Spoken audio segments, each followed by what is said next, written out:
ገለቴ የተሸወደችው ምኑ ጋር ነው? አትሌቷ በአሳዛኝ ታሪኳ ጠቅላዩ ታደጉኝ የኢትዮጵያ ሕዝብ ይፍረደኝ እያለች ነው። በእርግጥ ጠቅላይ ሚኒስትሩ መታደግ ይችላሉ ወይንስ ሌሎች አማራጮች አሉ? ነገረ ገለቴን እንመልከተው። ትዳሯና ከባለቤቷ ከንብረቷ ጋር በተያያዘ አትሌት ገለቴ ቡርቃ የሰሞኑ መነጋገሪያ አጀንዳ ሆናለች።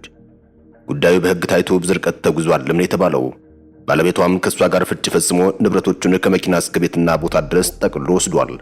ከዛሬ 7 ዓመታት በፊት ማለትም ከ2010 ጀምሮ ረዘም ያለ ታሪክ አለው።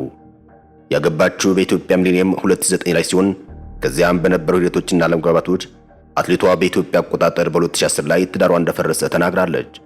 ለ9 ዓመታት ያክል አብራ የቆየችው ባለቤቷም በ2009 ዓ.ም ለውድድር ከሀገር ውጭ ስትሄድ ያኔ ከሽኛት በኋላ ውድድሯን ጨርሳ ስትመለስ ባዶ ቤት እንዳገኘችው ትገልጻለች። ገለቴ ከዚያም ባለቤቴ የት ሄደ በሚል ፍለጋውን ቀጠልኩ ስትል ታስረዳለች።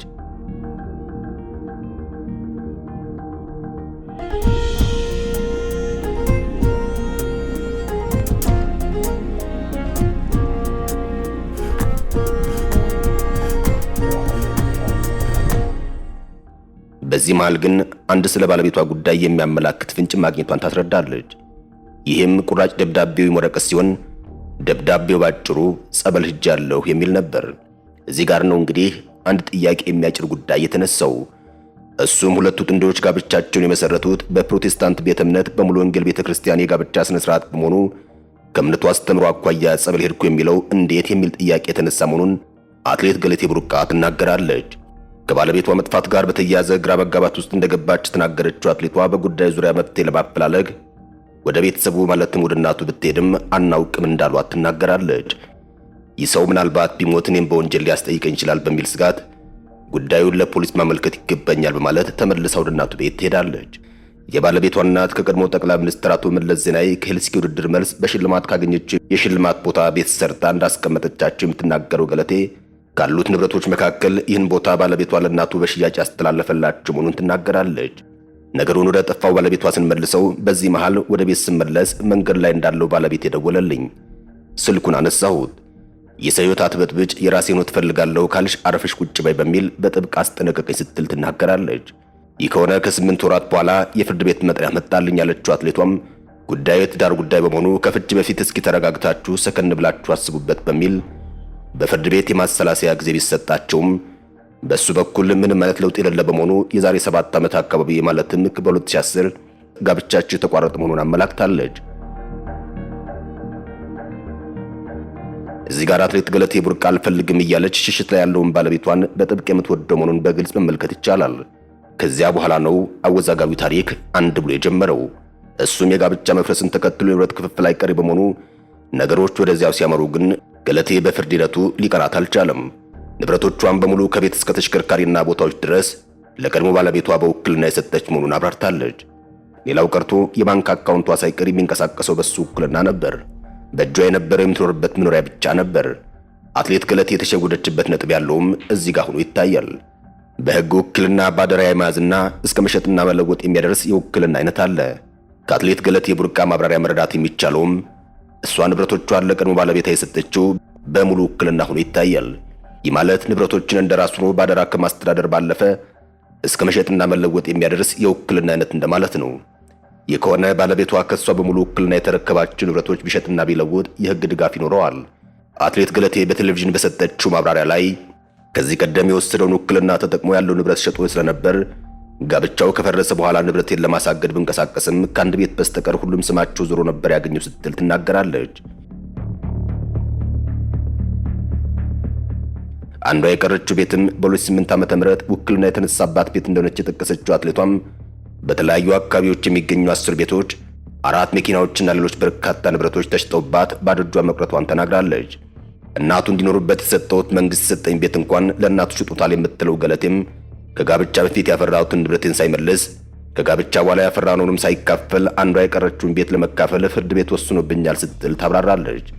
እሱ ቀድሞ ሁሉንም አቅዶበት ስለሌላ ያላትን አቅም ሁሉ ተጠቅማ ፍርድ ቤት ብትከራከርም ውሳኔው ግን ከሷ በተቃራኒው እንደሆነ ትናገራለች። ከዚህ አልፎ እንደሚያስፈራራት ለፖሊስ ማመልከቷን ጠቅሳም ንብረቱም እንዳይገኝ አንድም ገንዘብ በሱም እንዳላስቀመጠና እንዲሁም ተሸጡ የተባሉ ንብረቶች ከዋጋቸው እጅግ ባነሰ የተሸጡ መሆናቸውን ጉዳዩን ስብስብ እንዳደረገው ትናገራለች። ይህን ጉዳይ የሚያውቀው የመንግስት አካል እንደሌለ የጠቀሰችው አትሌቷም እስካሁን መፍትሄ ካለማግኘቴም በላይ ወደ ጎዳና ለመውጣት ከዚህ አልፎ ለሕይወት አስጊ ሁኔታ ላይ ስለሚገኝ የሚመለከተው አካል ይድረስልኝ ስትል ተሰምታለች። አደባባይ የወጣሁት ሕዝቤ እንዲደርስልኝ ነው ያለችው ገለቴ ወጥቼ የምወደውን ስፖርት እንኳን እንዳልሰራ ማስፈራራት እየደረሰብኝ ቤት ውስጥ ተዘግቼ ተቀምጫለሁ። የአቅሜን ያበረከትኩላት ሀገሬና ሕዝብ ያለሁበትን ሁኔታ ያውቅልኝ ስትል ተደምጣለች። አትሌት ገለቴ ቡርቃ እየደጋገመች የምትናገረው ጉዳዩ ለጠቅላይ ሚኒስትር አብይ አህመድ ደርሶ የመጨረሻው መፍትሄ በእሳቸው በኩል እንድታገኝ ነው። ከዚህ በኋላ ማንም አይሰማኝም፣ ጠቅላይ ሚኒስትሩና የኢትዮጵያ ሕዝብ መፍትሄ ይስጡ ስትል ተናግራለች። በእርግጥ ጉዳዩ ወደ ፍርድ ቤት ሄዶ እስከ ሰበር ሰሚ ችሎት ከደረሰ የጠቅላይ ሚኒስትሩ ሚና ሊሆን የሚችለው ምንድነው የሚለው ጥያቄ ነው እየተነሳ ያለው። ጠቅላይ ሚኒስትሩ በግለሰብ ጉዳይ ባለው ሂደት ላይ መፍትሄ ሊሰጡ የሚችሉበት የሕግ አሰራር ያለው ሆኖ አይታይም። ስለ ሕግና መርህ የሚነገር ከሆነ የጠቅላይ ሚኒስትሩ ውሳኔ የፍርድ ቤቶችን የፍርድ ሂደት መለወጥ አሊያም የበላይነትን በመውሰድ የሚሽሩበት ሁኔታ ይኖራል ተብሎ አይታሰብም። አንደኛ፣ ጠቅላይ ሚኒስትሩ የሕግ ጉዳይ በተመለከተ በተለይ ደግሞ ከግለሰብ ጋር የተያያዘ ማየት ይችላሉ የሚለው አንደኛው ጥያቄ ነው። በመንግስት አወቃቀር የጠቅላይ ሚኒስትሩ አቅጣጫ ያለው በአስፈጻሚ መንግስት ክፍል ላይ ነው። ይህም በመሆኑ በሕግ መርህ መሰረት ጣልቃ ገብነት ይኖራቸዋል ተብሎ አይታሰብም። የጠቅላይ ሚኒስትሩ ሚና ተቋማዊ በሆኑ ጉዳዮች እንጂ ግለሰባዊ በሆኑ ጭብጦች ላይ ሚና ይኖራቸዋል ተብሎ አይታሰብም። ይሄኛው እንዲሁ ገለልቴ በምትለው አቅጣጫ ይሰራል ተብሎ አይታሰብም። ጠቅላይ ሚኒስትሩ አትሌቷ የሀገር ባለውለቷ ከመሆኑ አንጻር እንደ ሴትም ተጠቂ ሆናለች በሚለው ከሰብአዊና ካላቸው ተጽዕኖ አኳያ ምናልባት ጉዳዩን በሽማግሌነት ሊያዩት አለያም በሽምግልና እንዲታይ ሊያደርጉ የሚችሉበት እድል ይኖራቸዋል። ከዚህ ውጭ ሌላ ያላለቀ የሕግ ሂደት ካለም በዚሁ የፍርድ ሂደት እንዲታይ ሌሎች የሕግ ባለሙያዎች የራሳቸውን እገዛ ሊያደርጉላት ይችሉ ይሆናል። በሌላ አቅጣጫ ደግሞ እስካሁን ባለው ሁኔታ የደረሰባትን ችግር በተመለከተ እየተናገረች ያለችው አትሌት ገለቴ ቡርቃ ብቻ ናት። በገለቴ ላይ የተጠቀሱትን ዘርፈ ብዙ ጥፋቶች አድርሷል የተባለው ባለቤቷስ ምን ይላል በሚለው አቅጣጫ እንዲሁ ነገሩን መስማት አስፈላጊ ሆኖ ይታያል።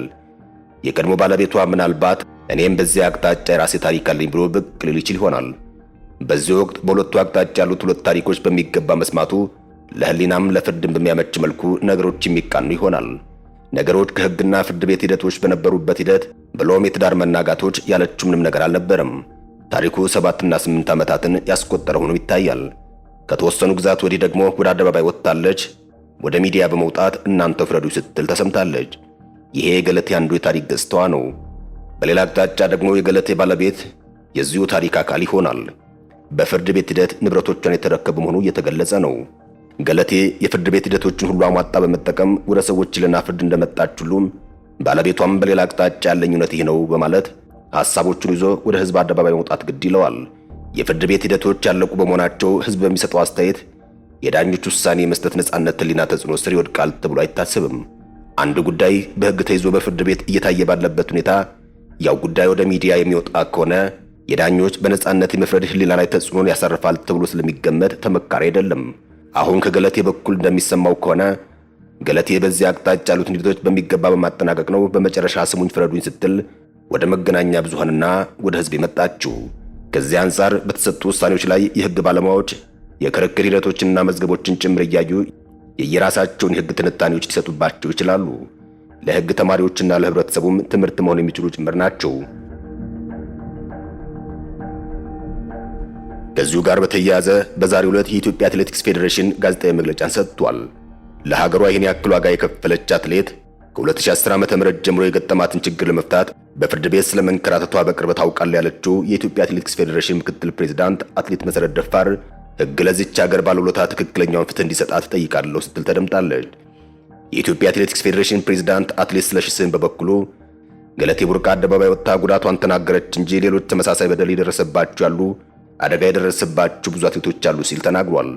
ፕሬዝዳንቱ አክሎም ፌዴሬሽኑ ላለፉት 3 ወራት ይህን ለመከላከል የሚያስችሉ ስራዎችን ስንሰራ ነበር።